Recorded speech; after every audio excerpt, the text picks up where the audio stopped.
तवावत से लेके हरि नाम पहला श्लोक। परमात्मा ही सबका विधाता व करता है, उसी के सेवक हम लोग हैं, अतः उसी की उपासना स्तुति व प्रार्थना हम करें। त्वाम से लेकर रई नाम दूसरा श्लोक, जिसका भावार्थ इस प्रकार है। अन्य धर्मों का अधिपति व दाता परमात्मा को मान करके उसी की उपासना करनी चाहिए। आयस्य से लेकर कार तीसरा श्लोक। विद्वान जन स्तुति पाठक व अन्य आचार्य उसी भगवान की स्तुति करते हैं, अतः हे मनुष्यों तुम सब भी उसी की महिमा का गान करो। सुनीथ से लेके चौथा श्लोक। जिस पर ईश्वर एवं लोक की कृपा हो वही श्रेष्ठ जन है, अतः प्रत्येक को शुभ कर्म में रत रहना चाहिए। शुभ कर्मों से शत्रु भी प्रसन्न हो जाते हैं। दधानों से लेके पुरुष प्रिया पांचवा श्लोक। जो प्रभु के प्रेमी हैं वह सदैव वृद्धि पाते हैं। कारण यह है कि भक्त सभी से प्रेम रखता है, उसके सुख दुख से सहभागी होता है, सत्यता से वह अनुमात्र नहीं डिगता, अतः लोगों की सहानुभूति व ईश दया से वह प्रतिदिन उन्नति करता जाता है। तमिंद्र से लेके ई महेश छठा श्लोक। हे लोगों, अपनी आकांक्षाएं परमात्मा के समक्ष निवेदन करो, वह उन्हें अवश्य पूरा करेगा। तस्मिन्नी से लेके सुतम सातवां श्लोक। जगदीश में सब रक्षाएं विद्यमान हैं, तात्पर्य यह कि वही सबकी रक्षा कर सकता है, उसे ये संसार प्रकट कर सकते हैं। यस्त्र से लेके दुष्ट आठवां श्लोक। यह शिक्षा यहाँ दी गई है कि मनुष्य को ईश्वरीय कार्य में सदैव आनंदित रहना चाहिए, तभी मानव सुखी रह सकता है। यो दुष्टों से लेके व्रजे नौवां श्लोक। परमात्मा की वंदना से वह आनंद मिलता है कि जो उसे संसार सागर से पार कर देता है, अतः शेष सब को छोड़ करके परमात्मा की ही स्तुति करनी श्रेष्ठकर है। गव्य से लेके महामह 19वां श्लोक। ईश्वर के पास सब पदार्थ हैं, वह कितना महान है यह मानव की बुद्धि में नहीं आ पाता। उसके पास कितना धन है उसकी ना तो गणना हो पाती है और न मानव मन ही वहाँ तक पहुँच पाता है, अतः उसके साथ महान आदि शब्द लगाए जाते हैं। इस ऋचा में यह बताया गया है कि जब वह इतना महान है तो उसे छोड़कर दूसरों से मत मांगो। गौ, अश्व और रथ आदि पदार्थ गृहस्थाश्रम के लिए परम उपयोगी हैं, अतः इनकी प्राप्ति के लिए बहुधा प्रार्थना आती हैं। नहीं ते से लेके 11वां श्लोक। ये स्पष्ट है कि परमात्मा के धन का अंत नहीं। ईश्वर से हम उपासक अपनी आवश्यकता निवेदन करें और उसी को इच्छा पर छोड़ दें। यह ऋष्य से लेके यत्स्त्रुच 12वां श्लोक। हे मनुष्य, जिस परमात्मा की उपासना सभी आदि काल से करते आए हैं, आज भी उसी की वंदना करो, वह चिरंतन है। सानव से लेके भुवत 13वां श्लोक। संकट में परमात्मा ही रक्षक है, वही धन का स्वामी है, उसी की वंदना प्रार्थना करो। अभी वो से लेके यथा 14वां श्लोक, जिसका भावार्थ इस प्रकार है। परमात्मा की कृपा से जब जब कुछ लाभ मिले तब तब ईश्वर के नाम पर समारोह हो, सब मिलकर उसकी कीर्ति गाएं। दुधि से लेके नूनमत 15वां श्लोक। आपत्ति एवं संपत्ति दोनों के समय में ईश्वर की वंदना और प्रार्थना करनी चाहिए। विश्व शाम से लेके नूनम त्यत 16वां श्लोक। परमात्मा सर्व संपत्ति और सर्व रूप रंगों का नायक है, उसकी वंदना हम करते हैं और इसी प्रकार सभी करें। मह से लेके गिरा 17वां श्लोक। उसी प्रभु का सब गुणगान करें जो परम पूज्य व वंदनीय हैं। ये से लेके प्रातभरे 18वां श्लोक। यहाँ इंद्र संबंधी कार्य का वर्णन है। पृथ्वी, जल, वायु, सूर्य आदि पदार्थ उसी के कार्य हैं। यहाँ दिखाया गया है कि उसके कार्यों से लोगों को सुख व दान मिल रहे हैं। प्रत्येक ईश्वरीय पदार्थ से लाभ प्राप्त होता है, यह जानकर उसे धन्यवाद दो। पर भंगम से लेके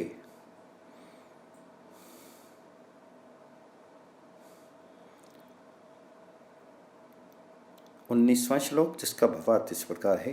दुर्जनों व नीच बुद्धि वालों से जगत की बहुत हानि होती है, अतः विद्वानों को उचित है सुबुद्धि और सुजन जगत से उत्पन्न करें। संहिता से लेके पूर्वयम 20वां श्लोक। उपासना करने वालों के हृदय में ईश्वरीय गुण प्रवेश पाएं, अतः नाना विशेषणों के द्वारा यही वर्णन किया गया है। आ स से लेके विषयाद्य 21वां श्लोक। विद्वान ऐसे उपदेश करे जिससे जीवगण ईश्वर की ओर अपना ध्यान लगा सकें। षष्टिम से लेके शस्त्रा 22वां श्लोक। जिन राजा महाराजा आदि के पास इतने पशु हों, वे ही इस मंत्रों को उच्चार करके परमात्मा की स्तुति करें, उसका आभार व्यक्त करें। 10 से लेके वावृतु 23वां श्लोक। जिसके पास इस प्रकार के अश्व आदि सामग्री हो, वे ऐसी प्रार्थना करे। तानाज से लेके श्रव 24वां श्लोक। लोग परमात्मा से याचना करते हैं, परंतु उनके दान नहीं जानते। उनकी कृपा व दान असीम है। वह सर में रख देता है। जो शीर है उससे जीव सब कुछ पा सकता है, उसे धन्यवाद दो। आनो से लेके दामने 25वां श्लोक। वह परमात्मा हमारी सारी आवश्यकताओं को जानता तथा यथाक्रम पूरा करता है, उससे बढ़कर कौन दानी है। हे मनुष्यों, उसी परमात्मा की स्तुति करो। यो अश्व से लेके शुक्र पोतपा 26वां श्लोक। मनुष्य की सभी इंद्रिय शक्तियों का मूल स्तोत्र स्वयं विश्रष्टा परमेश्वर ही है। यो म से लेके सुक्रतु 27वां श्लोक। परमात्मा ने संसार में सुकर्म करने वालों को जो भोग साधन दिए हुए हैं, वे सब साधन इस प्रयोजन से दिए हैं कि उपभोक्ता खुद भी दानी बने। चौथे से लेके 9 तत् 28वां श्लोक। सकल आश्चर्यजनक संसार का रचने वाला परमेश्वर ही इसका एकमात्र प्रभाव है। उसने ही सारे भोग साधक को दिए हैं और ये सब भोग साधक को गतिशीलता, तन्मयता और परम आनंद देते हैं। आग से लेके वृषनाम 29वां श्लोक। इंद्र का ऐश्वर्य अभिलाषितों व अभावग्रस्तों की आवश्यकता की पूर्ति के लिए ही संचित हो। गांवों से लेके वध्र्य 30वां श्लोक। वैभवशाली लोग ये समझे कि निर्धन जनों का भरण पोषण करना उनका कर्तव्य है। आग से लेके शता 31वां श्लोक। वैभव संपन्न व्यक्ति इंद्र अपने यहाँ एकत्रित ऊंट आदि पशुओं में से अनेक को दान करने का संकल्प व्यक्त करता है। शतम से लेके देव गोपा 32वां श्लोक। प्रभु की प्रेरणा से राजा आदि ऐश्वर्यशाली वीरों से धन आदि ऐश्वर्य उपलब्ध करने वाले साधक सब प्रकार से सुरक्षित रहते हैं। अघ से लेके नीते 33वां श्लोक। ज्ञान, अन्न, यश आदि की यथेष्ट प्राप्ति के बाद ही व्यक्ति को अनुकूल एवं विनय स्त्री से विवाह करना उचित है। अष्टम मंडल में 86वां सूक्त समाप्त हुआ। अब श्रेष्ठ नरों की स्तुति की गई है। मही वो से लेके व उत 1 श्लोक। संपूर्ण ऋचा का आशय ये है कि मनुष्य के प्रत्येक वर्ग के मुख्य पुरुष राष्ट्र सभासद हों और निरपेक्ष तथा निस्वार्थ भाव से मानव जाति की हित चिंता में रत रहें और जो सर्वोत्तम कार्य करके अपने प्रतिवासियों, ग्रामीणों तथा देशवासियों को विशेष लाभ पहुँचाते हों, उन्हें सदैव पारितोषिक दान दिया जाए। देश में पाप उदय ना हो, इनका सदैव प्रयत्न करना चाहिए। विदा देवा से लेके उत्तय 2 श्लोक। विद्वानों व सभासदों द्वारा तथा श्रेष्ठ पुरुषों को उचित है कि उपद्रवों की शांति का उपाय समझें और उसे क्रियान्वित करें। व्यस्मय से लेके उत्तय 3 श्लोक। श्रेष्ठ सभासदों का ये कर्तव्य है कि वे जन साधारण की सदैव सहायता करें। यस्मा अरासत से लेके उत्तय 4 श्लोक। तात्पर्य यह है कि सभासद जिसे पारितोषिक के रूप में धन आदि दें, उनके धन की वे रक्षा करें। परिणों से लेके उत्तत 5वां श्लोक, जिसका भावार्थ इस प्रकार है। हम सदैव ईश्वर, आचार्य, गुरु, श्रेष्ठजनों तरह धर्मात्मा सभी प्रमुखों के संग निवास करें, जिससे पाप और आपत्तियां हमारे निकट ना आवें। परिवृता इत से लेके उत्य छठा श्लोक। राष्ट्र नियमों के अनुरूप आचरण करने से ही जगत में कल्याण होता है। राष्ट्र के संचालक विद्वान, हितैषी, निस्वार्थी, विषय विमुख हों। नातम से लेके उत्य सातवां श्लोक। सव्यवहार तथा आचार ऐसा बनाए रखें कि उस पर कोई आपत्ति ही ना हो सके। युष्मय देश से लेके उत्य आठवां श्लोक। ईश्वरीय एवं राष्ट्र संबंधी आदेशों को मानने से ही मनुष्य सुख पाता है। अधितीर्ण से लेके उत्य नौवां श्लोक। सारी प्रजा मिल करके सुदृढ़तर राज्यसभा स्थापित करे, उसमें देश के बुद्धिमान, विद्वान, शूरवीर और प्रत्येक दल के मुख्य मुख्य पुरुष और नारियां सभासद हों, जो देश का सर्व प्रकार से हित साधन करे। यद्देवा से लेके उतेय 10वां श्लोक, जिसका भावार्थ इस प्रकार है। राज्य कार्य में लगे कर्मचारियों, सभासदों, प्रतिनिधियों एवं अन्य पुरुषों को उचित है कि सब प्रकार से स्वदेश को नितांत समृद्ध बनाने का प्रयास करें। आदित्य से लेके उतेय 11वां श्लोक। विद्वान जन सभासदों एवं अन्य हितकारी पुरुषों के लिए उचित है कि वे प्रजा को सन्मार्ग पर ले जाएं। ने से लेके उतेय 12वां श्लोक।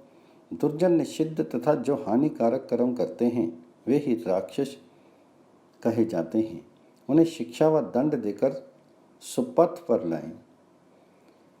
यदा से लेके उतेय 13वां श्लोक। हे प्रभु, इस दुनिया में भांति भांति के विघ्न, नाना उपद्रव, विविध क्लेश व बहुविध प्रलोभन उपस्थित हैं। इन सब से हमें दूर करो। यक्ष से लेके उतेय 14वां श्लोक। जागृत अवस्था में अनुभूत पदार्थ स्वप्न अवस्था में दृढ़ होते हैं।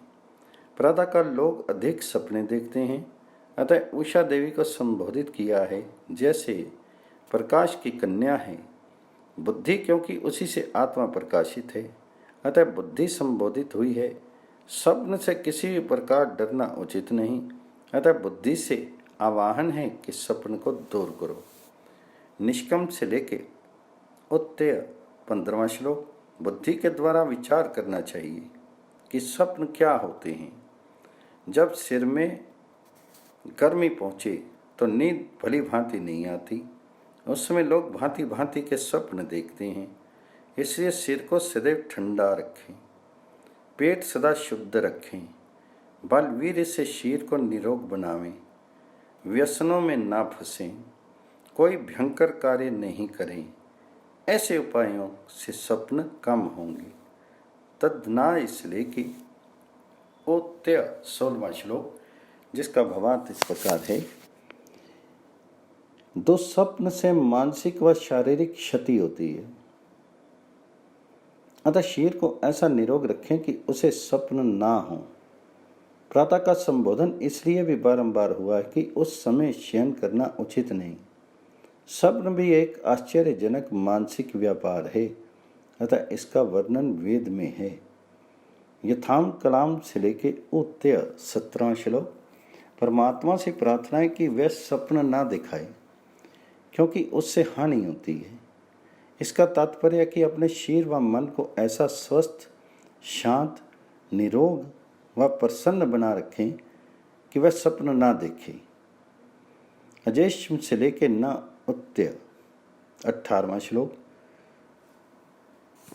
इसका तात्पर्य यह कि कल्पित अवस्तु व संकल्प मात्र में स्थित पदार्थों से भयभीत ना होकर और उनकी चिंता ना करके हम मानव सारी आपत्तियों को दूर करने का प्रयास करें, जिससे हम सुखी हों तथा ईश्वर की व मनुष्यों की सेवा कर सकें। हे मनुष्यों, जिससे यह अपूर्व जीवन सार्थक व सफल तथा हितकारी हो, ऐसी ही चेष्टा सदैव करें। अष्टम मंडल में 47वां सूक्त समाप्त हुआ। स्वादोर भक्षी से लेके संचरंती, पहला श्लोक। तात्पर्य यह कि जो व्यक्ति बुद्धिमान है, परिश्रमी है, वह श्रद्धारत है, उन्हें ही मधु में स्वादु अन्न मिलते हैं। जो व्यक्ति आलसी, कुकर्मी व असंयमी है, वे यदि महाराज व महाश्रेष्ठी भी है तो भी उन्हें अन्न मधुर व स्वादु नहीं लगते, क्योंकि उनकी क्षुधाग्नि अतिशय मंद हो जाती है, उद्राशय बिगड़ जाता है, पाचन शक्ति बहुत घट जाती है। अतः उन्हें मधुमान पदार्थ भी अति कटु लगने लगते हैं। उत्तम उत्तम भोज्य वस्तु को भी उनका मन नहीं करता। अतः कहा गया है कि परिश्रमी, निरोग व संयमी आदमी ही अन्न का सही स्वाद ले पाता है। इसके अतिरिक्त ये है कि मनुष्य व श्रेष्ठ मनुष्य को उचित है कि मांस, अपवित्र अन्न जिससे शरीर की निरोगता में बाधा आए और जो देखने में घृणित हो, वैसा अन्न ना खाए। अंतस्थ से लेके रिद्ध्या, दूसरा श्लोक, जिसका भावार्थ इस प्रकार है। यह सदैव स्मरण रखना चाहिए कि वेद में जड़ वस्तु को संबोधित करके चेतनवत का वर्णन करने की रीति है। अतः यह पदानुसार ही इसका अर्थ सुगमता के लिए हुआ है। इसी को प्रथम पुरुषवत वर्णन समझिए। अब तात्पर्य यह है कि जब वैसे मधुमान अन्न शरीर के भीतर जाते हैं तो इससे अनेक सगुण उपजते हैं। इससे शुद्ध रक्त और मांस आदि बनते हैं। शारीरिक दुर्बलता नहीं रहती, मन प्रसन्न रहता है। परंतु जब पेट में अन्न ना हो या अन्न की कमी से शरीर कृश हो जाए तो क्रोध भी बढ़ जाता है। वह क्रोध भी अन्न मिलने से निबट जाता है। शरीर निरोग व पुष्ट रहने से दिन प्रतिदिन धन उपार्जन में मन लगता है। अतएव कहा जाता है कि अन्न क्रोध को दूर भगाता है। अपाम से लेके मतर्यस्य, जिस तीसरा श्लोक जिसका भावार्थ है, सोम नामक इद्रिक स्थल में श्रेष्ठ अन्न श्रेष्ठ रसवाची है। यह एक प्रकार ईश प्रार्थना ही है। प्राय मनुष्य उत्तम से उत्तम अन्न और फल आदि इसलिए खाते हैं कि शरीर में पूर्ण बल हो और भोग विलास करें, वीर शक्तिमान हो, निरपराधों को लूट करके देश में यशस्वी बने। इस आशय से जो अपने शरीर को पुष्ट करते हैं वे ही असुर हैं। किंतु व्यक्ति के लिए उचित है कि अन्न खाने पीने से जो बल मिले उससे परोपकार करें, विद्या आदि धन दें, देशिक जनों को सुधारें, राज्य का संगठन भली प्रकार करें जिससे दीनहीन प्रजा लूटी न जाए, और ऐसे कार्य करते हुए अंत में ईश्वर प्राप्ति हो, अर्थात सदैव ईश्वर आज्ञाओं को अंतःकरण में रख के संसारिक कार्य करें। तब निश्चय ही उसका कौन शत्रु होगा, उसके इंद्रियगण कैसे विचलित होंगे, कैसे कोई उसकी हानि का साधन खोजेगा, इत्यादि इसका महान तात्पर्य है। शन्नों से लेके तारी, चौथा श्लोक, जिसका भावार्थ इस प्रकार है। ऐसा अन्न तथा रस खाओ व पियो जिससे शरीर तथा आत्मा को लाभ पहुँचे और आयु में वृद्धि हो। इमे माँ से लेके पांचवा श्लोक। हम मानो ऐसे अन्न खाएं जिससे शरीर की रक्षा हो, फुर्ती आए और वीरता प्राप्त हो। उत्तेजक मद्य आदि ना पिएं जिससे शुभ चरित्र भ्रष्ट हो और व्याधियां बने। अन्नों के खाने पीने से ही विविध रोग होते हैं। अतः विधि के साथ अन्न सेवन करें। इसीलिए इस सूक्त में अन्न का ऐसा वर्णन है। अग्नि से लेके पुष्टिमच्छ, छठा श्लोक, जिसका भावार्थ इस प्रकार है। ऐसे अन्न का सेवन करें जिससे वह अग्निवत तेजस्वी प्रतीत हो, नेत्र की ज्योति बढ़े और वह दिन प्रतिदिन धनवान ही होता जाए, अर्थात मध्य आदि व लंपटता, ध्यूत आदि को कर्मों में धन का अपव्यय नहीं करे। जब जब अन्न मिले तब तब प्रभु को धन्यवाद दे और सदैव अधीन भाव से रहे। ये सब शिक्षाएं इसमें मिलती हैं। इसी रेंज से लेके वासरानी 7वां श्लोक, जब तक खूब भूख नहीं लगे, अन्न हेतु आकुलता ना हो, तब तक भोजन नहीं करें। उसी अवस्था में अन्न सुखदायी होता है, वह आयु बढ़ती है।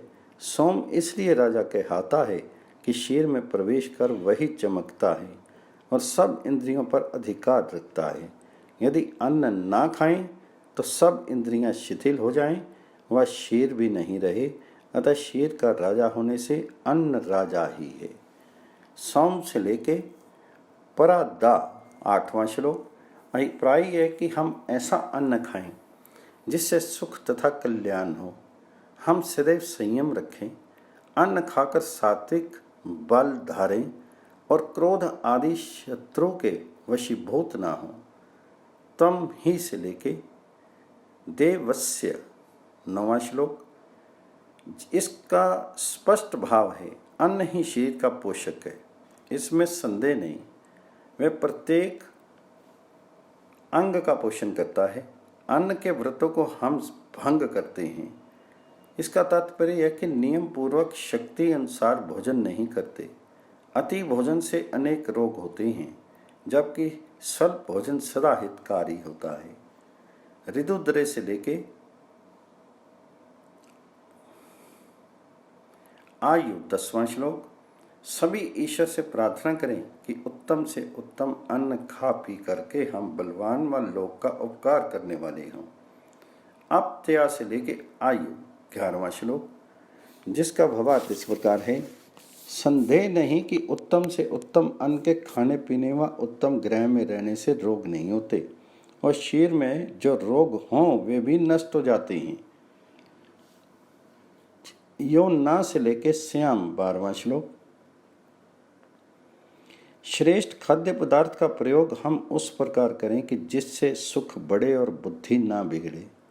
तम सोम से लेके रई नाम 13वां श्लोक, वेद की एक रीति है कि भौतिक पदार्थों का वर्णन करके उसी नाम से अंत में ईश्वर की प्रार्थना की जाती है। अतः इन 3 मंत्रों से ईश्वर की प्रार्थना का विधान है। त्रातारो देवा से लेके वदेम 14वां श्लोक, समय समय पर हम विद्वानों से उपदेश ग्रहण करें जिससे कि आलस्य आदि दोष ना आने पावे और ईश्वर के यहाँ प्रिय बने रहें। तम ना से लेके पुरस्ताद 15वां श्लोक, परमात्मा ही सबको अन्न इत्यादि प्रदान करके सुख प्रदान करता है और वह सबके कर्मों का दृष्टा व तदनुसार फल प्रदाता है। अष्टम मंडल में 48वां सूक्त समाप्त हुआ। अथ बालखिल्यम। अणिप्र से लेके 61 श्लोक, परमात्मा के गुण कीर्तन से उन गुणों को धारण करने का प्रयास करना चाहिए। वह इसी प्रकार सबको बसाता है। शतानुकेव से लेके पुरुभोजस 2 श्लोक, प्रभु से प्राप्त शक्तियाँ अटूट व दृढ़ हैं। प्रभु भक्त को पदार्थों के साथ ही ये शक्तियाँ भी मिलती हैं, इन्हीं पर संसार आश्रित है। आत्मा से लेके रात से 3 श्लोक, साधक की भक्ति का आश्रय एकमात्र व ऐश्वर्य संपन्न परमेश्वर ही है। उसकी भक्ति के आनंद में मस्त होकर भक्त न केवल स्वयं संतृप्त होता है, प्रभु भी उससे प्रसन्न होते हैं और ऐसी प्रेरणा प्रदान करते हैं कि वह उनके गुणों की प्राप्ति हेतु उत्सुक हो जाए। अनेहंस से लेके तमना धृषत 4 श्लोक, साधक को भगवत भक्ति के रस में विभोर होना चाहिए। उसका उपभोग करने से उसकी दुर्भावनाएं मिटेंगी और फिर वह अपना ये दिव्य आनंद दूसरों को भी प्रदान करेगा। न से लेके कन्वेश पुरात्य 5वां श्लोक, बुद्धिमान स्तोताओं के सहवास में साधक की इंद्रियां भी परम प्रभु की अभ्यस्त तोता हो जाती हैं। उग्रम न वीरम से लेके दैत्य 6 श्लोक, जिसका भावार्थ इस प्रकार है, जल से भरे कुएं से खेत की सिंचाई होती है, विविध रूप में सबको बसाने वाले बलशाली परमेश्वर भिन्न भिन्न पदार्थ देकर सुख रूपी जल से हमारे अंतःकरण को सींच करके उसे तृप्ति प्रदान करते हैं। हमारा ध्यान उसकी ओर लगता है। यद् नूनम से लेके गही 7वां श्लोक। जब तक साधक धारणा, ध्यान, समाधि आदि धर्मार्थ, काम, मोक्ष साधक व्यवहार में मन नहीं लगाता, तब तक उसे श्रद्धा सह स्थिति भी परमेश्वर अनुभव नहीं होता। परम प्रभु को सदा उपस्थित समझकर ही सब सत्कर्म करने चाहिए। अजिरासो से लेके सदर्शी 8वां श्लोक। जब साधक साधना में निपुणता पा जाता है तो उसे अनुभव होता है कि परम प्रभु अब शीघ्र ही मुझे मिलेंगे। उनके और मेरे सानिध्य में विघ्न डालने वाली कोई शक्ति नहीं। आराधन मनुष्य को धर्म मार्ग से गिरने नहीं देता। एतावतस्त से लेके घने 9वां श्लोक। साधक के जीवन का लक्ष्य जब परम पवित्र प्रभु हो जाए और वह गहन विचार करने का अभ्यस्त हो जाए तो वह भूरे भूरे सब प्रकार से समृद्ध हो सुख का पात्र बन जाता है। यथाकर्म से लेके हिरण्यवत 10वां श्लोक।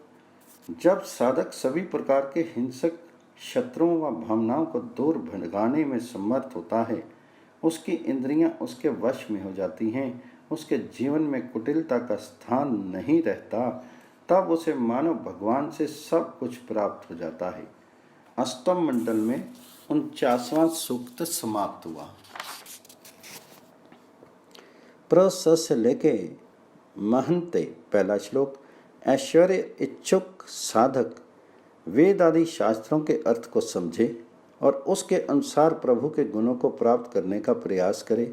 इस तरह में सभी प्रकार के ऐश्वर्यों का पात्र बनता है। शतनिका से लेके 2 श्लोक। यद्यपि परमात्मा की शक्तियां बहुमुखी हैं, परंतु भक्ति से हर्षित भगवान भी उन्हीं भक्तों की इच्छाएं पूर्ण करते हैं जो आदरणीय ऐश्वर्य चाहते हैं। यदि से लेके दाक्षुष 3 श्लोक।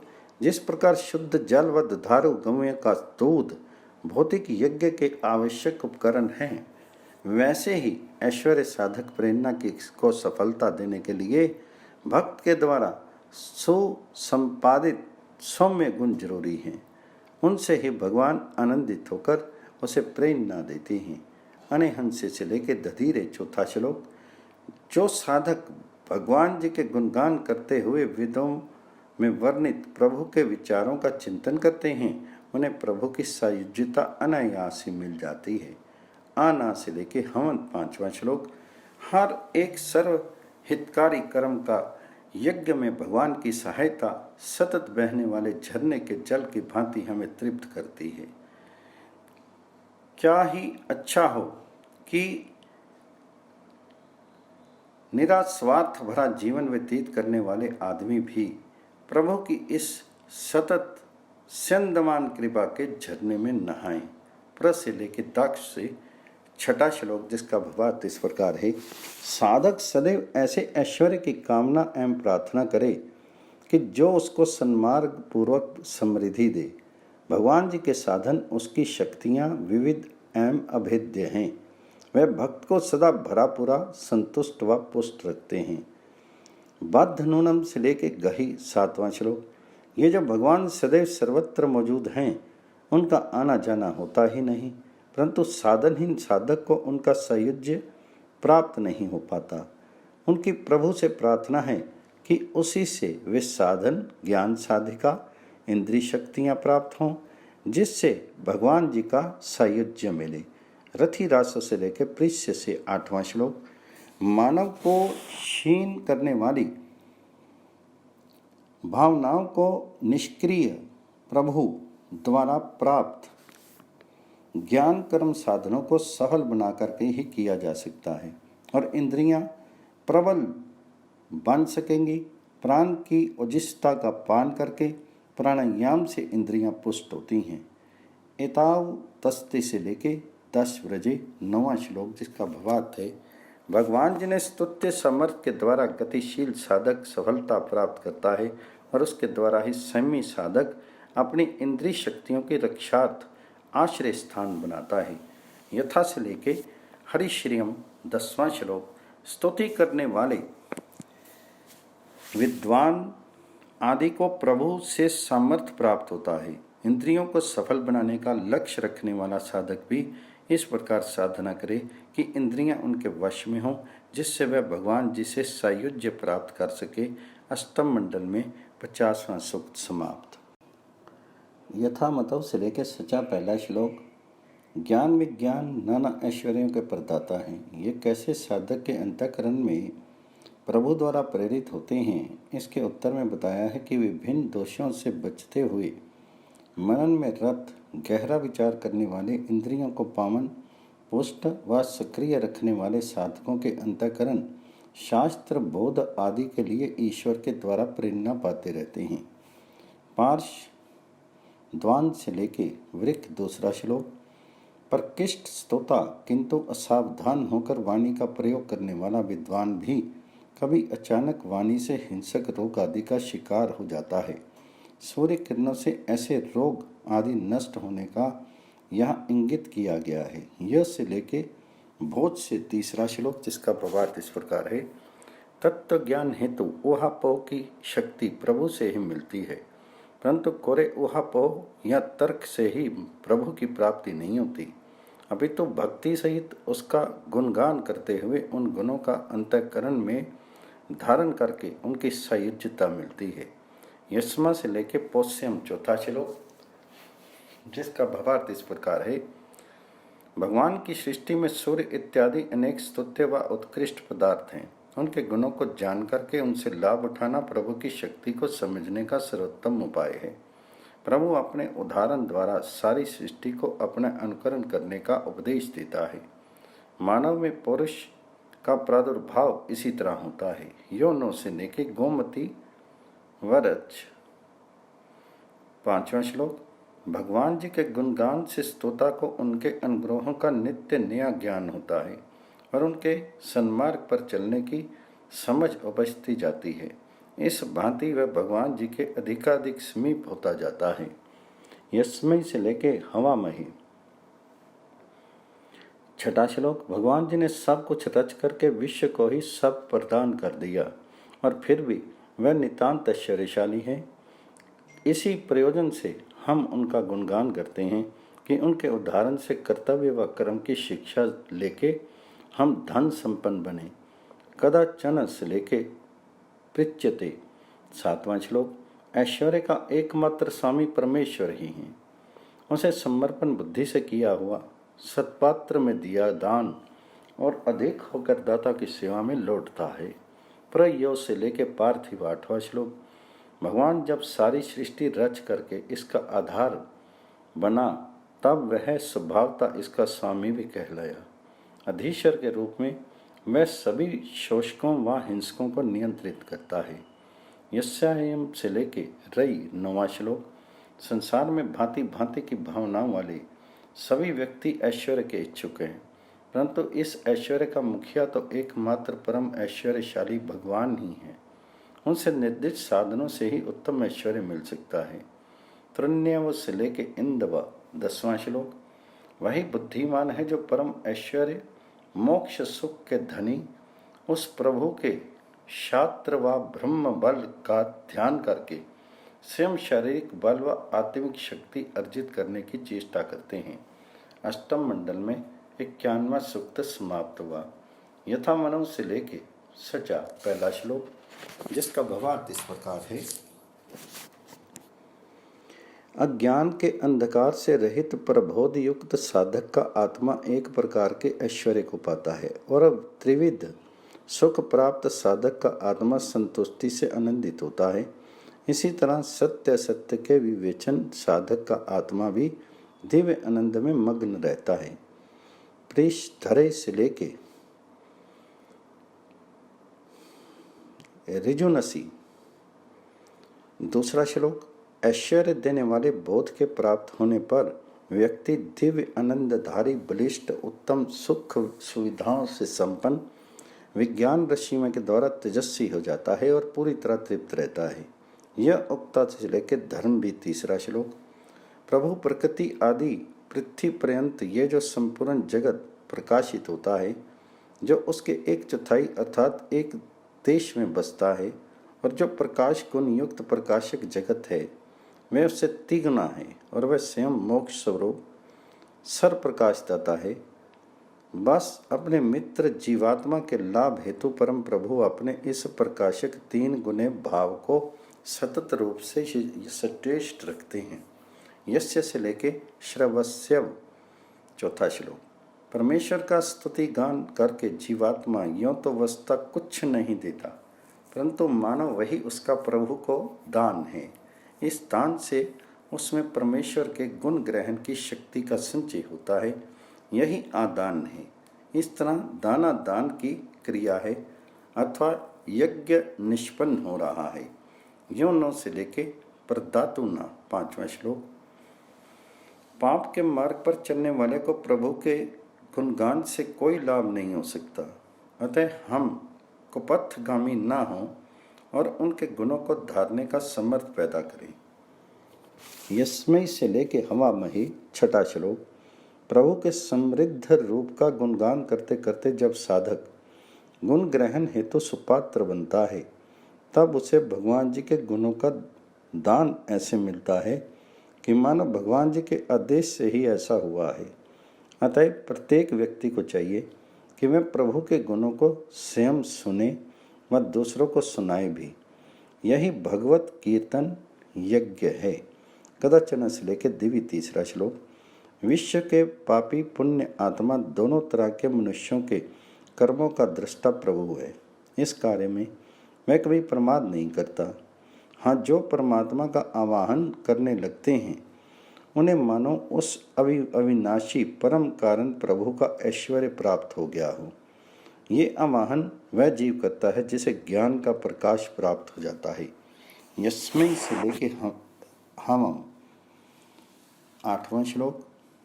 इस मंत्र में वर्णित है कि प्रभु ईश्वर अर्पण बुद्धि से काम करने वाले भक्त को ही उक्त शिक्षा प्रकार प्रदान करता है। 28 से लेके असुक्षत। 9वां श्लोक, जिसका प्रभात इस प्रकार है। विधि सहित भगवान जी की स्तुति से साधक के हृदय में प्रभु के गुणों का आघान होता है और वह सर प्रकार समृद्ध होता है। इस मंत्र में कहा गया है कि स्तुति के उपयुक्त शब्द सनातन वेद के शब्द हैं, उन्हीं का विधि पूर्वक पालन करो। समिंद्रों से लेके 10वां श्लोक। परमात्मा की स्तुति वंदना भली भांति करनी चाहिए। ज्ञान पूर्वक शब्दों के अर्थों को भली भांति समझते हुए किया हुआ गुण कीर्तन अपूर्व आनंद प्रदान करता है। अष्टम मंडल में 52वां सूक्त समाप्त हुआ। उपमम से लेके ई महे 1 श्लोक। संसार का अधिपति नितांत उदार है। ऐश्वर्य प्राप्त करने का एकमात्र उपाय उसे जान करके उनके गुणों का आघान ही है। इस प्रकार उससे अधिष्ठित तथा पूजित ऐश्वर्य हम प्राप्त करते हैं। यह आयुम से लेके हवा में 2 श्लोक। सकल संसारिक पदार्थ, अन्न, ज्ञान, विभिन्न साधन परमपिता परमात्मा की ही देन है। वही मानव को सुमार्ग दिखाते हैं। उन परमात्मा को प्राप्त करने हेतु उनके गुणों का बार बार स्मरण व उच्चारण अनिवार्य है। आनो से लेके अरवा वतिंदव 3 श्लोक। कोई चाहे अथवा ना चाहे मेघ बादलों से वर्षा का जल देता ही है। सौम्य विद्वान भी उसी प्रकार अपने उपदेश रूपी अमृत की वर्षा ऐसे लोगों पर भी करते हैं जिनमें उनके लिए उत्सुकता नहीं है। विश्वा से लेके त्रिमपसी 4 श्लोक। प्रभु की भक्ति के परम सुख से भरा चित्त कुछ विशेष नियमों में आबद्ध होकर हर्षित हो जाता है। ऐसे चित्त में द्वेष की भावनाओं को स्थान नहीं रहता और साधक सब भांति समृद्ध हो जाता है। इंद्र से लेके स्वापी भी 5वां श्लोक। परमेश्वर का गुणगान साधक को इस प्रयोजन से करना चाहिए कि उसके गुण अपने अंतःकरण में धार करके वह परम प्रभु के अनुग्रह का पात्र बने और उसे अधिक से अधिक कल्याण की प्राप्ति हो, उसकी कल्याणकारिणी इच्छाएं अधिकाधिक पूर्ण हो और इस भांति वह सुखी हो। अजितुरम से लेके आनुषक छठा श्लोक। मानव के ऐश्वर्य का प्रयोजन सज्जनों तथा सभी मनुष्यों की रक्षा हो। जो लोग ईश्वरीय आज्ञा के अनुसार उसके अनुकूल अपना बर्ताव रखें, उसकी बुद्धि तीव्र होती है और वह सदैव कर्मठ रहता है। यस्ते से लेके मना मही सातवां श्लोक। साधक के लिए यह संकल्प धारणा करना आवश्यक है कि वह परमेश्वर के प्रति अपना कर्तव्य निभाने वालों में सबसे उपयुक्त सिद्ध हो। भगवत गुणों का स्तवन वह स्ववाणी से विद्वानों द्वारा निर्दिष्ट शब्दों में करे। अहम ही से लेके मथी नाम आठवां श्लोक। प्रभु की देखभाल में जीवन संघर्ष के निर्वाह का अभिप्राय है उसकी आज्ञाओं के अनुसार व्यवहार रखना। प्रभु का आज्ञाकारी मानव भला किस विघ्न बाधा से आतंकित हो सकता है। ये तो प्रभु के अग्रणी मित्रों में स्थान प्राप्त करता है। अष्टम मंडल में 53वां सूक्त समाप्त हुआ। एतत् इंद्र से लेके पहला श्लोक। मानव को परमात्मा के गुणगान से जो आत्मिक बल मिलता है, धारणा ध्यान व समाधि से वही नितांत तेजस्वी रूप से प्राप्त होता है। नक्षत्र से लेके मत्स्य दूसरा श्लोक। मानव ना तो केवल संचयी ही हो और ना ही निराधनहीन। संचय करते हुए दानशील होना ही प्रभु की आज्ञा का पालन करना है। आनो से लेके हम तीसरा श्लोक। मूर्तिमान दिव्य वस्तुओं के गुणों को समझ करके हम उन्हें अपना निकटस्थ बनाएं और उन्हें उपयोग में लाएं तथा विद्वानों का सत्संग करके उनके उपदेशों से लाभान्वित हों। पूसा से लेके हम चौथा श्लोक। यहाँ उदाहरण रूप से कुछ प्रमुख जड़ दिव्य पदार्थों का नाम है। इनके गुणों का गहरा अध्ययन ही इनका आवाहन करना है। मनुष्य को चाहिए कि उनके गुण जान करके इनसे यथोचित उपकार ग्रहण करे। यदिन से लेकर विधन पांचवां श्लोक। परम प्रभु ऐश्वर्य जनित हमारी प्रसन्नता में सहभागी तभी होता है जब हम ऐश्वर्य को उसके वास्तविक स्वामी द्वारा शासित समझें, उसका उपयोग परमेश्वर से प्राप्त निर्देश के अनुसार करते रहें। ये निर्देश हमें परमात्मा के गुणगान तथा सिद्ध पुरुषों के उपदेशों से प्राप्त होते हैं। आजीपते से लेके ऋणी वरे छठा श्लोक। प्रजा राजा की मदद से युद्ध में विजय पाता है और यज्ञ इत्यादि सत्कर्मों व विद्वानों की नीतियों का अवलंबन करके संपन्न व परिमाणता पर सिद्धि पाता है। संति से लेके पिप्योशीम सातवां श्लोक। मानव की सकल सफल इच्छाएं परमात्मा पर निर्भर हैं।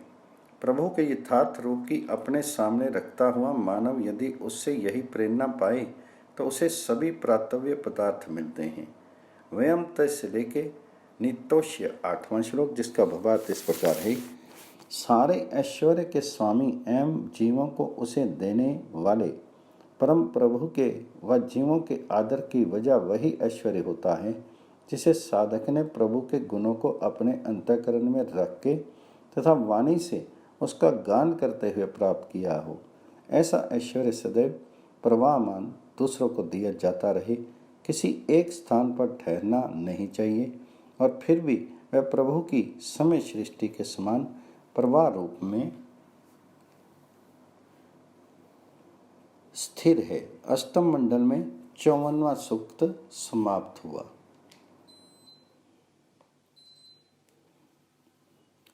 बहुरित इंद्रस्य से लेके वृक पहला श्लोक।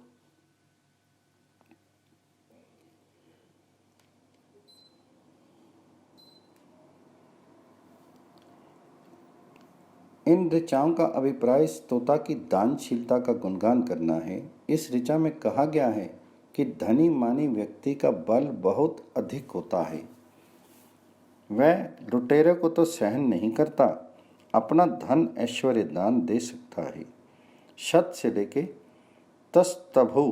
दूसरा श्लोक। इंद्र के ऐश्वर्य में सबसे अधिक महत्वपूर्ण पदार्थ उक्षा है, जिसका अर्थ है सेचन के द्वारा वृद्धि कराने वाले। इनमें सभी उत्पादक शक्तियों वाले पदार्थ समाहित हैं। शतम से लेके चतुशतम। तीसरा श्लोक, जिसका भावार्थ इस प्रकार है। जो व्यक्ति धन व संपदा से युक्त है, उनकी ऐसी ऐसी प्राकृतिक व परिष्कृत विभूतियां हैं। सुदेवा से लेके क्रमत। चौथा श्लोक। शुभ गुण कर्म व स्वभाव से युक्त स्तोताओं का समूह भी प्रमुख स्तोता का एक प्रकार का वैभव ही है। प्रकृष्ट स्तोता अकेला नहीं होता, उसका एक समूह परिवार ही होता है। यह भी उसकी विभूति है। आदि सप्तस्य से लेके सन्निशे। पांचवा श्लोक। अंधेरे रास्ते पर प्रकाश की कमी में नेत्र भी काम नहीं देते। प्रभु भक्त का ऐश्वर्य सभी प्रकार के ऐश्वर्य से बड़ा चढ़ा होता है। उसके अभाव में अन्य सब ऐश्वर्य एक प्रकार से फीके ही हैं। उसी प्रकार जैसा कि प्रकाश की आंख भी व्यर्थ है। अष्टम मंडल में 55वां सूक्त समाप्त हुआ। प्रति 23 से लेकर 1.15 श्लोक। प्रभु का उन्मुक्त गुण कीर्तन करने वाले स्तोता को जो वैभव मिलेगा, वह उसे लज्जित नहीं करता। ऐसे स्तोता की दानशीलता के कारण उसका प्रभाव चतुर्दिक विस्तृत हो जाता है। 10 से लेके अमहंत। दूसरा श्लोक। ऐश्वर्य अधिपति स्तोता साधक को अपने कोष में से दे, दस्यु को नहीं। उसका कोष तो देने हेतु ही है। शतम से लेके स्त्रज। तीसरा श्लोक। ऐश्वर्य अधिपति जहाँ भांति भांति के पशुओं का पालन करके उनसे विविध कार्य ले सकता है, वहाँ वह अपने कार्यों में सहायकों की नियुक्ति करके उनका पालन भी कर सकता है। तत्र से लेके युत्थ्याम। चौथा श्लोक। इस मंत्र में जो पशु इत्यादि ऐश्वर्य प्रदर्शित हैं, उसे और अधिक शक्तिमान बनाने का संकेत इस मंत्र में लगता है। अचैत्य से लेके आरोचत। 5वां श्लोक। ज्ञानी विद्वान का कर्तव्य है कि अपने ज्ञान को सब जगह बांटे, इसके लिए स्वयं सक्रिय हो। ध्युलोक स्थित सूर्य अपना प्रकाश व ताप सर्वत्र पहुंचाता है और सबका प्यार पाता है। इसी तरह विद्वान अपने ज्ञान रूपी प्रकाश को बिखेरता हुआ भला लगता है। अष्टम मंडल में 56वां सूक्त समाप्त हुआ। यो देवा से लेके पिवात। पहला श्लोक। नर नारियों के जीवन यज्ञ का 33 सवन 48 वर्ष की आयु पर्यंत ब्रह्मचर्य का सेवन है। इस उत्तम ब्रह्मचर्य का सेवन करने वाले नर नारी उपार्जित, ज्ञानवान, तेजस्वी व बलवान स्वयं तो होते ही हैं, परंतु उन्हें अपने शारीरिक, मानसिक व आध्यात्मिक सामर्थ्य का दूसरों को भी उपदेश देते रहना चाहिए। युवाम से लेके दूसरा श्लोक, जिसका भावार्थ है। वसु इत्यादि 33 देवताओं के गुणों का अध्ययन एवं जीवन में उनसे उपयोग तो तृतीय सवन में पहुंचने से पहले ही नर नारी कर चुके हैं और सत्य या यथार्थ का दर्शन भी कर चुके हैं। अब साधक उनसे अपने जीवन यज्ञ में सहायक होने की प्रार्थना करता है। पन्यायम से लेके पिबद्धे। तीसरा श्लोक। सुखदाता परमेश्वर की आज्ञा, विद्वानों के उपदेश व सम्यक प्रयोग से सुख देने वाले सूर्य, मेघ आदि के गुणों की तृतीय सवन के सेवी नर नारी अपने अंतःकरण में स्थान दें और अभिष्ट सुख पाएं। अयम वाम से लेके शची भी। चौथा श्लोक। आदित्य ब्रह्मचारी नर नारियों को सामान्य जनों के जीवन यज्ञ में सहभागी बनाना चाहिए। उनकी आवश्यकता के अनुसार अपने अनुभवों से उन्हें लाभान्वित करना चाहिए। सामान्य जन भी उनका आदर सत्कार करके उनसे उपदेश ग्रहण करें और अपने जीवन सुरक्षित बनाएं। अष्टम मंडल में 97वां सूक्त समाप्त हुआ।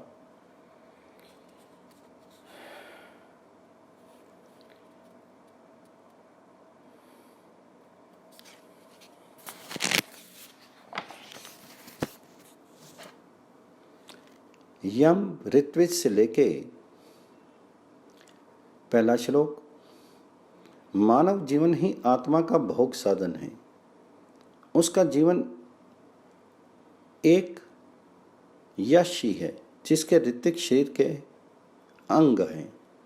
वे सब सशक्त तथा परस्पर सहमत होते हुए उनका संचालन करते हैं, तो ब्रह्मवेता जीवात्मा को परम प्रभु का सायुज्य मिलता है। ये उस यजमान आत्मा को सर्वोत्कृष्ट आश्चर्यजनक उपलब्धि है। व्यक्ति का कर्तव्य है कि वह अपने अंगों को सदैव सशक्त बनाए और वे एक दूसरे के सहायक होकर मानव जीवन रूपी यज्ञ का संचालन करने में लगे रहें।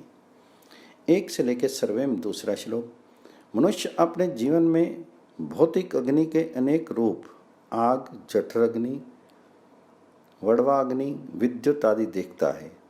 वह ये अनुभव करता है कि सूर्य की स्थावर व जंगम संसार की प्रेरक शक्ति है और इसी प्रकार अंत में अनुभव करता है कि प्रभु ही शक्ति रूप में कण कण में व्याप्त हैं।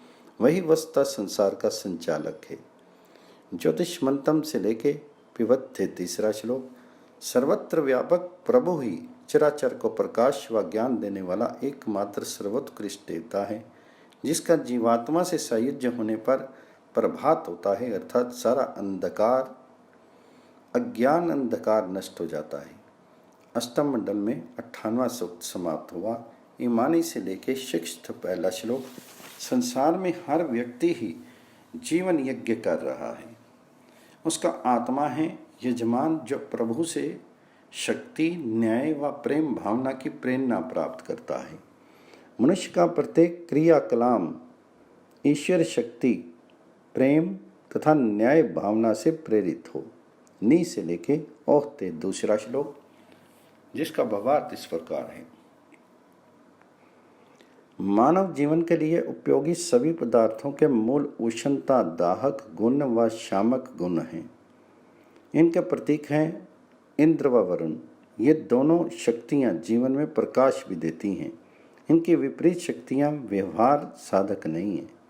अतः जीवन यज्ञ में शक्ति, प्रेम और न्याय भावना का आवाहन करना ही अभीष्ट है। सत्यम से लेकर चिति भी तीसरा श्लोक, न्याय, शक्ति तथा प्रेम के माध्यम से अति कृष्ण तपस्वी को भी वेदवाणी के रूप में मधुर सत्य का बोध होता है और ये साधक मनन के द्वारा इन शक्तियों को जगाए रखता है।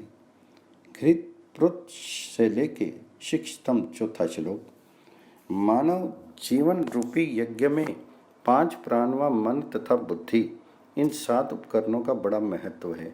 इन्हें साधने से मानव जीवन तेजस्वी बनता है, परंतु ये तभी होता है जबकि ये सातों साधन आपस में सस्साओं की तरह साथ साथ चलें। यज्ञ कार्य में आपसी मेल से काम करें। अवधाम से लेके शुभस्पति 5वां श्लोक, पृथ्वी, जल, अग्नि, वायु, विराट, परमाणु, प्रकृति, इन 7 का एक समूह है। दूसरा समूह है नाग, कूर्म, कृकल, देवदत्त, धनंजय, इच्छा और प्रेतन का। 5 प्राणों, मन व बुद्धि का तीसरा सब समूह है। परमेश्वर द्वारा प्रदत्त इन साधनों को उचित रीति से प्रयुक्त करने वाला साधक शक्तिशाली, न्यायशील एवं साथ ही स्नेही बनकर सबको पालता है। इंद्रावरण से लेके पश्चिम 6ठा श्लोक, जिसका भावार्थ इस प्रकार है, मंत्रस्ता की बुद्धि मनन और उसकी श्रवण शक्ति में जहाँ ओज होना चाहिए, वहाँ उसमें न्याय व स्नेह की भावना होनी भी आवश्यक है। इंद्रावरण से लेके आयु 7वां श्लोक, साधक को शक्ति, स्नेहपूर्ण न्याय करने की सामर्थ्य का आवाहन तो करना चाहिए, परंतु उसका उद्देश्य सबके प्रति सहृदयता और गर्व से अलग रहना हो। इसी उद्देश्य से संतति, पुष्टि व वैभव की आकांक्षा करे और परमात्मा से प्रार्थना करे कि इस सत्कर्म हेतु उसकी जीवन अवधि में वृद्धि हो। अष्टम मंडल 59वां सूक्त समाप्त। इसी इति बालखिल्यम समाप्तम। अग्न आ से लेके बहिराज सदेव। पहला श्लोक। अग्नि भी ईश्वर का परम पवित्र नाम है। उसकी स्तुति प्रार्थना हम मनुष्य को सदैव करनी चाहिए। अच्छ ही से लेके पूर्वियम। दूसरा श्लोक। ये सारा सूक्त यज्ञ अग्नि में भी घटित हो सकता है, अतः बहुत से विशेषण ऐसे रखे गए हैं जो दोनों अर्थ देने में सम्मत हों। जैसे सहज सुनो, इसका अग्नि पक्ष में बल का पुत्र अर्थ है, क्योंकि बलपूर्वक रगड़ से ही अग्नि उपजती है। अग्नि से लेके मन भी। तीसरा श्लोक। ईश्वर ही सदैव पूज्य है, यही इसका अभिप्राय है। अद्रोधमन से लेके। चौथा श्लोक। हम कभी भी किसी से द्रोह की बात मन में ना लाएं और सदैव सत्पुरुषों को अपने घर पर बुला करके उनका सत्कार करें तथा यत्नपूर्वक अन्न उपार्जन करके दरिद्रों का उपकार किया करें। तम से लेके वेद सा। पांचवा श्लोक। जिस परमात्मा की सभी उपासना करते हैं, हे मनुष्यों, तुम भी उसकी सेवा करो, जो सत्य रूप है, महाकवि है और जिससे बड़ा कोई नहीं है। शोचा से लेके स्वग्नेय। छठा श्लोक। यहाँ परमात्मा से आशीर्वाद की याचना है। प्रभु की कृपा से ही धन, जन, बल एवं प्रताप प्राप्त होते हैं। हमारे स्वजन तथा परिजन भी जगत का हित करने वाले हों और नित्य नैमित्तिक कर्मों में सदैव लगे रहें। यथा से लेके वैनती। सातवां श्लोक। अग्नि पक्ष में जिस भांति अग्नि बहुत बढ़ते हुए काष्ठ को भी जलाकर पृथ्वी में मिला देती है, वैसे ही मेरे शत्रु को भी भस्म कर। ऐसे मंत्रों से ये शिक्षा मिलती है कि हमें किसी का अनिष्ट नहीं सोचना चाहिए, किंतु परस्पर मित्र तुल्य व्यवहार करते हुए जीवन व्यतीत करना चाहिए। इस थोड़े से जीवन में जहाँ तक हो उपकार करते रहना चाहिए। मानव से लेके पायु भी। आठवां श्लोक। हे मनुष्यों, दुर्जनों का साथ छोड़ के उत्तम पुरुषों के साथ ही रहो और उन्हीं से संपर्क आदि रखो। पाही से लेके श्रीभीर वसु। नौवां श्लोक, जिसका भावार्थ इस प्रकार है। पहले मनुष्य अपनी वाणी मधुर व सत्य बनाए, तब वेद शास्त्रों के वाक्यों को इस तरह पढ़े व व्याख्या करे कि लोग मोहित हों और उसके हृदय से अज्ञान भाग जाए। तब आत्मा के अभ्यंतर से जो जो विचार उत्पन्न हों, उन्हें बड़े यत्न से लिखता जाए, उस पर सदैव ध्यान दे और उन्हें बढ़ाता जाए। तत्पश्चात आत्मा से जो ईश्वरीय आदेश मिले, उन्हें एकांत में निश्चिंत ही विचारे और जगत को सुनाए। ये सब तभी संभव है जब अंतःकरण शुद्ध हो। पाही से लेके वृद्धि। 10वां श्लोक। हे मानव, जब तुम परमात्मा की शरण गहोगे, तभी तुम्हारे सकल विघ्न मिटेंगे। ईश्वर को ही अपनी समीपी संबंधी और बंधु समझो और उसी के आश्रय में सदैव रहो। आनो से लेके स्वयस्त्रम। 11वां श्लोक। धन जन ऐसा हो कि जो प्रशंसनीय हो, अर्थात लोपकारी व उद्योगी हो। जिस धन से अनार्थों तथा असमर्थों की रक्षा ना हुई हो, तो वह किस काम का है। धन आदि की तब ही प्रशंसा की जा सकती है जब उसका सहायरार्थ सदुपयोग हो। बहुत से व्यक्ति धन पाकर उनका उपयोग ना जान उससे धर्म के स्थान में अधर्म ही अर्जित करते हैं। ये इनसे लेके वसुविदा। 12वां श्लोक। हमारे बाहरी तथा आंतरिक शत्रु हैं, उन्हें सदैव दबा रखने के उपाय सोचें व अपनी बुद्धि तथा कर्मों को ईश्वर की प्रार्थना से शुद्ध एवं तेज बनाएं। शिशानों से लेके यह 13वां श्लोक। परमात्मा परम न्यायी है, वह केवल प्रार्थना से प्रसन्न नहीं होता। जो उसकी आज्ञा के अनुसार चलता है वही उसका प्रिय है। नहीं से लेके पूर्व 14वां श्लोक, जिसका भावार्थ इस प्रकार है। हे लोगों, प्रभु के न्याय से डरो व अपनी आवश्यकता की पूर्ति के लिए उसी से प्रार्थना करो। शेष से लेके राजसी।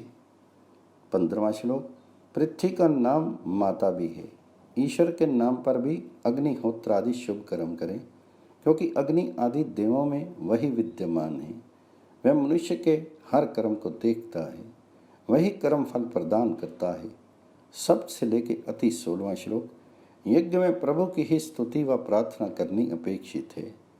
2 नयन, 2 कर्ण, 2 नासिकाएं और 1 जिह्वा में ये 7 होती हैं, अथवा होता, अधर्वीय, उद्गाता व ब्रह्मा तथा यजमान, पत्नी व पत्नी की सहायिका, ये उनका तात्पर्य है। अग्निमग्नि से लेके चर्चनी नाम 17वां श्लोक। तात्पर्य यह कि जो सदैव अग्निहोत्र आदि कर्म करते रहते हों वही सुखी हों, वे दूसरे की भलाई के लिए परमात्मा से प्रार्थना करें। केतेन से लेके निर्दिष्ट पत्ते 18वां श्लोक। हे लोगों, जहाँ तुम रहो उसे पवित्र बनाकर रखो, वहाँ श्रद्धा ईश्वर की स्तुति प्रार्थना के लिए पवित्र स्थान बनाओ और परमात्मा को आज्ञा कर सदैव चला करो, तभी तुम्हारा कल्याण हो सकेगा। अग्नि से लेके दुरिन्यु 19वां श्लोक। हे मनुष्य, परमात्मा को ही अपना व जगत का पालक मान करके उनकी वंदना करो, वही दुष्टों के संहारक हैं। मानव से लेके रक्षिस्वन 20वां श्लोक। जगत में ऐसा न्याय तथा शिक्षा फैलाएं कि मानव परस्पर द्वेष द्रोह करना छोड़ करके मित्र बनकर रहे, तभी वे सुखी होकर ईश्वर की भी उपासना कर सकते हैं। अष्टम मंडल में 60वां सूक्त समाप्त हुआ।